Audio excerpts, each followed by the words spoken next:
Hello again, it's Jerry Stevenson, Chief Redneck in Charge here at the Redneck BBQ Lab, Geese Cross Road, Benson, North Carolina. And I'm here today to show you guys how we cook collard greens at the lab so you can cook them like that at home. If you guys find this video informative, please like it, subscribe to our channels, share it with your friends. And most importantly, if you have any comments, please leave them below right here. If you'd like to see something in the future, or just merely to say, hey, thanks, anything, we appreciate it. Now, I'd like to show you guys how we do the collard greens at the lab so you can do them at home. First thing we start out with is a quality collard.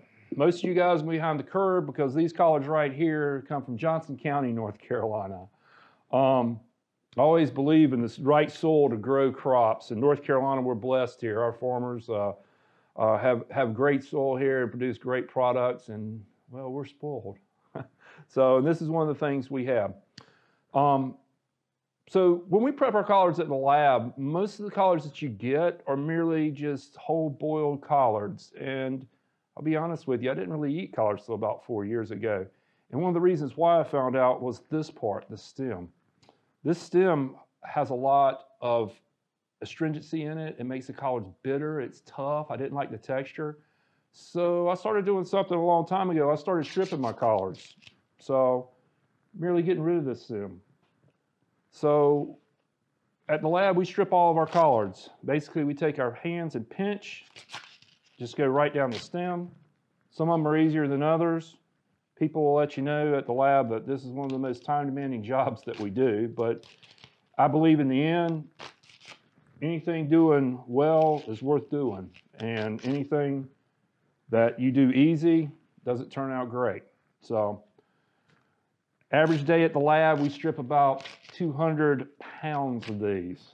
Today, for you guys, I've got about 3 pounds because that's just about right for a party of 4 people like your family. Next thing we want to do is we want to assemble our pot liquor.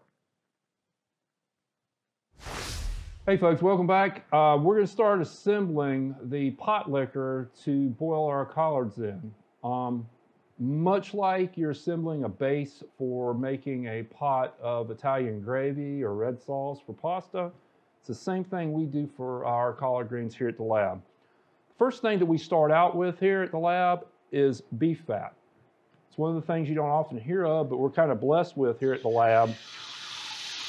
We got a tremendous amount of it here because of all the beef we cook. The next thing that we like to put into this is our ham hocks. These have been cut in half for us, so it doesn't take as long for them to cook. You can find these at most grocery markets here in North Carolina, or you may have to order them online. So we go ahead and put those into the beef fat.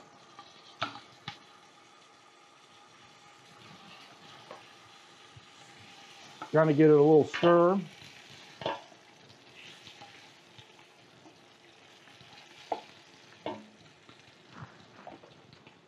Next thing that we add is our pepper. About 1 tablespoon of crushed red pepper goes into our collards, along with about 2 tablespoons of black pepper.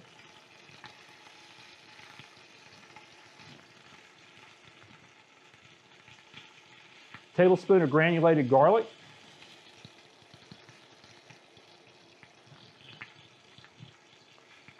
2 tablespoons of dehydrated onion. Why dehydrated onion? We use dehydrated onion here at the lab because we feel it has a more intense, flavorful component than just a regular onion. The last thing that we put in here is we put in about 4 ounces of our Redneck BBQ Lab North Carolina pork sauce. This pork sauce contains a little bit of vinegar and a little bit of brown sugar along with a bunch of other ingredients that, well, try it and you try to figure out what they are. Next thing we do when we're making our collards, once this has kind of got up and you can kind of smell the fragrance coming off of this, and it's this really funky smell. So we go ahead and put our collard greens in there that we've already stripped. Huge step here, please don't skip this. Strip those collard greens, you'll promise me at the end when you go to eat them.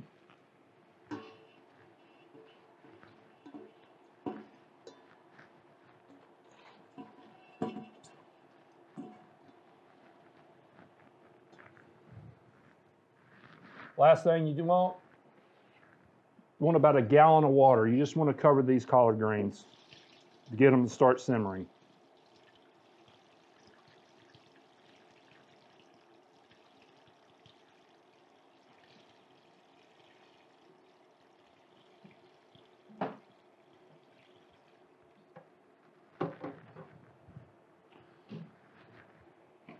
Good thing about the collards is it looks like there's a lot of collards in this pot, but once they start to cook down, they're going to release a lot of the moisture that's inside them, and they'll start to develop the flavor and take on this pot liquor. And in approximately 1 to 2 hours, you guys should have a good bowl of collards to try. So now is the hard part. We sit back, just let this stuff do its work. Hey folks, we're back. 2 hours later, our collards are nice and tender. I reached in, I pulled one leaf out, pulled it off, bit into it, just the way I like it. I went ahead, I pulled out just a few and put them into a pan, and I chopped them up real quick just for trying for me. The rest of the pot, I'm leaving in that pot liquor in there, and I'm letting them soak. One of the things I don't know if you don't know about collards, but collards are usually better the next day you cook them. First day they're good, second day even better. So I'm gonna leave the rest of them in there tomorrow for breakfast and probably some for dinner. So let's see what we got here.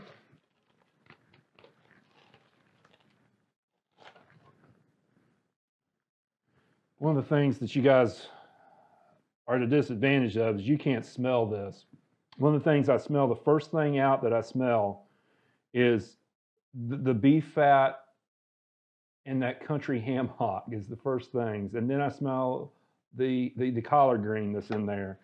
And it just all it's kind of like a big, what the heck is going on in this bowl thing? And yes, I know, I'm like Pavlov's dog. I'm salivating right now again. So one of the things you guys may have seen me do, and I didn't mention it earlier, is I did not put any salt into this.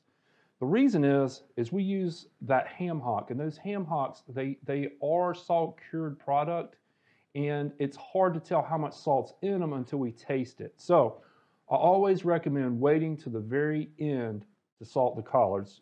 Very end meaning right now. So we'll see how we did. This is another thing in North Carolina. I'm sorry, I'm salivating right here because it smells so good.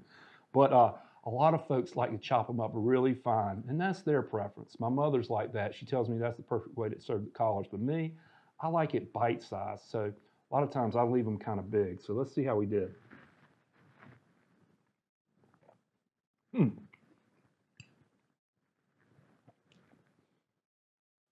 First hit you get is this sweet, tangy burst of flavor. It's not astringent. Without those stems on it, not astringent whatsoever. That North Carolina pork sauce that we use, the Redneck BBQ Lab pork sauce, it comes out. On the back end, you get this beefy, porky flavor that's this, you hear folks call umami. And if you don't know what umami is, you guys may want to heat a bowl of these.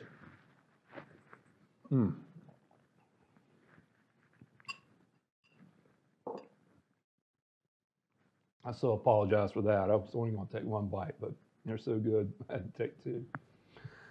Hey folks, I hope you guys found this video informative and enjoyed it. If you did like it, if you did like this video, please subscribe to our various media channels and share this with your friends. We'll be posting up a whole lot more how-to videos and a kind of a behind the scenes of what we do here at the Redneck BBQ Lab, so you guys could do it at home. So once again, Jerry Stevenson, salivating like crazy, Chief Redneck in charge here at the Redneck BBQ Lab, Gee's Crossroad in Benson, North Carolina, and that is a bowl of collards I'm getting ready to tear up.